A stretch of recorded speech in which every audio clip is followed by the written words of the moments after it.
नमस्कार दोस्तों। मैं आपका अपना दोस्त एडवोकेट हरकिशन सिंह बावा। और दोस्तों, जो हमारी जो सीरीज चल रही है भारत का संविधान पर, उसमें दोस्तों आप सभी का बहुत ही स्नेह, बहुत ही प्यार हमको मिल रहा है। और हमारी टीम जो निरंतर प्रयास कर रही है, मैं भी प्रयास कर रहा हूं कि जनमानस जागरूक हो अपने अधिकारों को लेकर, अपने कर्तव्यों को लेकर। ये जो हमारा मिशन है, मिशन लीगल अवेयरनेस, तो दोस्तों ये आपके सहयोग से बहुत अच्छा चल रहा है। और आज हम भारत के संविधान के भाग 5 में जो अध्याय 1 है, उसके संबंध में आपसे अ, वार्तालाप करेंगे, आपको बताएंगे भी, और जो अनुच्छेद हैं उसकी जानकारी आपको पहुंचाएंगे। तो दोस्तों, भारत के संविधान में भाग 5 का अध्याय 1 जो बताता है मंत्री परिषद के बारे में, बहुत ही महत्वपूर्ण यह अध्याय है, यह भाग है। तो इसको आप बहुत ही ध्यान से सुनिएगा, देखिएगा दोस्तों, क्योंकि ये सब जानकारी हम सभी के लिए बहुत ही अनिवार्य है। क्योंकि देश में लोकतंत्र है, और लोकतंत्र को जिंदा रखने के लिए जनता का जागरूक होना पहली शर्त होती है दोस्तों। तो दोस्तों, बात करेंगे मंत्रिपरिषद की। तो अनुच्छेद 74 जो बताता है राष्ट्रपति को सहायता और सलाह देने के लिए मंत्रिपरिषद। इसका दोस्तों क्लोज 1 कहता है राष्ट्रपति को सहायता और सलाह देने के लिए एक मंत्रिपरिषद होगी, जिसका प्रधान प्रधानमंत्री होगा, और राष्ट्रपति अपने कृत्यों का प्रयोग करने में ऐसी सलाह के अनुसार कार्य करेगा। परंतु राष्ट्रपति मंत्रिपरिषद से ऐसी सलाह पर साधारणतया या अन्यथा पुनर्विचार करने की अपेक्षा कर सकेगा, और राष्ट्रपति ऐसे पुनर्विचार के पश्चात दी गई सलाह के अनुसार कार्य करेगा। यानी कि दोस्तों, ये देखिए कि अनुच्छेद जो 74 है वो कितना महत्वपूर्ण है, जो मंत्रिपरिषद के बारे में बताता है, और इसमें मंत्रिपरिषद की देखिए शक्ति कितनी बढ़ा दी गई। इसके साथ साथ दोस्तों हम बात करेंगे क्लोज 2 की। इस प्रश्न की किसी न्यायालय में जांच नहीं की जाएगी कि क्या मंत्रियों ने राष्ट्रपति को कोई सलाह दी, और यदि दी तो क्या दी। आप अगर ध्यान से देखेंगे तो बहुत ही शक्ति प्रदान की गई है अनुच्छेद 74 में मंत्री परिषद को। अब दोस्तों हम बात करेंगे अनुच्छेद 75 की, जो बताता है मंत्रियों के बारे में अन्य उपबंध, जिसका क्लोज 1 बताता है प्रधानमंत्री की नियुक्ति राष्ट्रपति करेगा, और अन्य मंत्रियों की नियुक्ति राष्ट्रपति प्रधानमंत्री की सलाह पर करेगा। इसका क्लोज 1 ए कहता है मंत्रिपरिषद में प्रधानमंत्री सहित मंत्रियों की कुल संख्या लोकसभा के सदस्यों की कुल संख्या के 15% से अधिक नहीं होगी।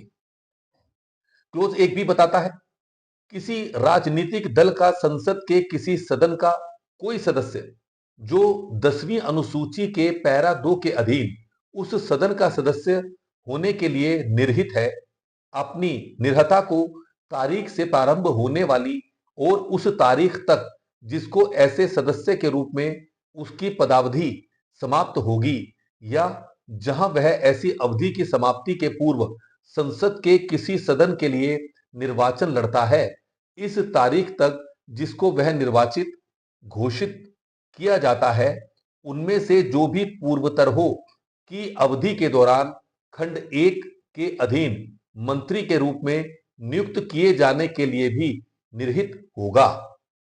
क्लोज 2 बताता है दोस्तों मंत्री राष्ट्रपति के प्रसाद पर्यंत अपने पद धारण करेंगे। क्लोज 3 बताता है मंत्रिपरिषद लोकसभा के प्रति सामूहिक रूप से उत्तरदायी होगी।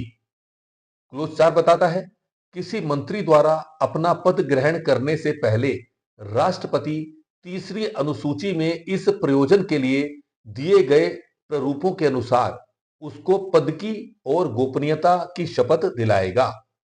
क्लोज 5 बताता है कोई मंत्री जो निरंतर 6 मास की किसी अवधि तक संसद के किसी सदन का सदस्य नहीं है, उस अवधि की समाप्ति पर मंत्री नहीं रहेगा। ये दोस्तों बहुत महत्वपूर्ण है क्लोज 5 भी। और क्लोज 6 बताता है मंत्रियों के वेतन और भत्ते ऐसे होंगे जो संसद विधि द्वारा समय समय पर अवधारित करें और जब तक संसद इस प्रकार अवधारित नहीं करती है तब तक ऐसे होंगे जो दूसरी अनुसूची में विनिर्दिष्ट हैं। अब दोस्तों हम बात करेंगे भारत का महान्यायवादी। तो दोस्तों अनुच्छेद 76 बताता है भारत का महान्यायवादी के बारे में। इसका क्लोज 1 बताता है राष्ट्रपति उच्चतम न्यायालय का न्यायाधीश नियुक्त होने के लिए अर्हित किसी व्यक्ति को भारत का महान्यायवादी नियुक्त करेगा। क्लोज 2 बताता है महान्यायवादी का यह कर्तव्य होगा कि वह भारत सरकार को विधि संबंधी ऐसे विषयों पर सलाह दे और विधिक स्वरूप के ऐसे अन्य कर्तव्यों का पालन करे जो राष्ट्रपति उसको समय समय पर निर्देशित करें या सौंपें और उन कृत्यों का निर्वहन करें जो उसको इस संविधान अथवा तत्समय प्रवृत्त किसी अन्य विधि द्वारा या उसके अधीन प्रदान किए गए हों। क्लोज 3 बताता है दोस्तों महान्यायवादी को अपने कर्तव्यों के पालन में भारत के राष्ट्र क्षेत्र में सभी न्यायालयों में सुनवाई का अधिकार होगा।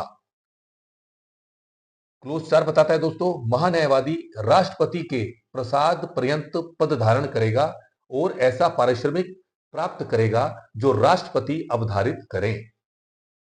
इसके साथ दोस्तों जो अनुच्छेद 77 है वो बताता है भारत सरकार के कार्य का संचालन।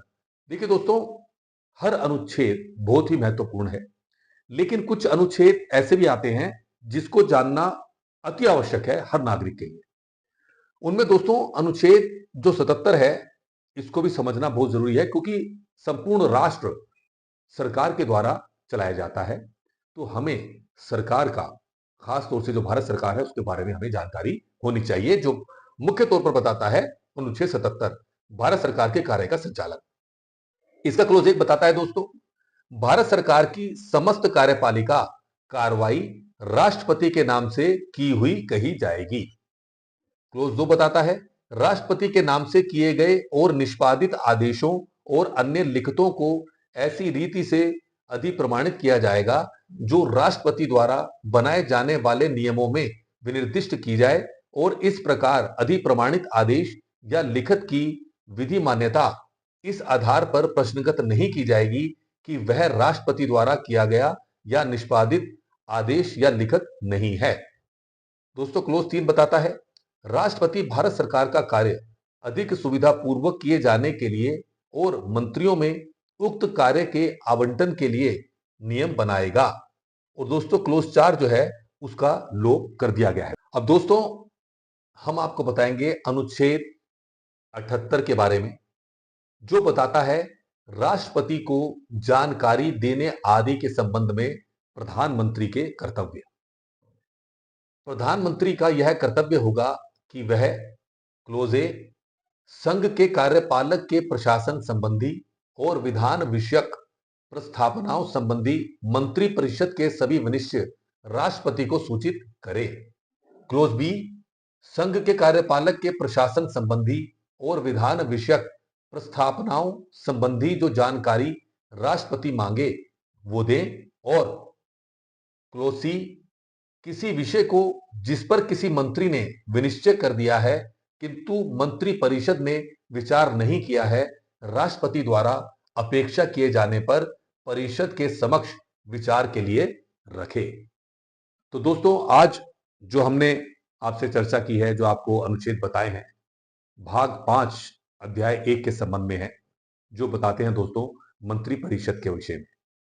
तो दोस्तों ये सीरीज हमारी लगातार आपके सहयोग से सफलतापूर्वक आगे बढ़ रही है और हमारा जो लक्ष्य है मिशन लीगल अवेयरनेस, तो दोस्तों इसमें आपका हमें सहयोग मिल रहा है। और मैं यही चाहूंगा दोस्तों जो हमारा यूट्यूब चैनल है एडवोकेट हरकिशन सिंह बावा, इसको आप दोस्तों सब्सक्राइब करें, इसे लाइक करें, इस पे कमेंट्स करें और ज्यादा से ज्यादा इसको शेयर करें। दोस्तों आपने हमारी वीडियो को ध्यान से देखा, थैंक यू सो मच। जय हिंद, जय भारत, जय उत्तराखंड।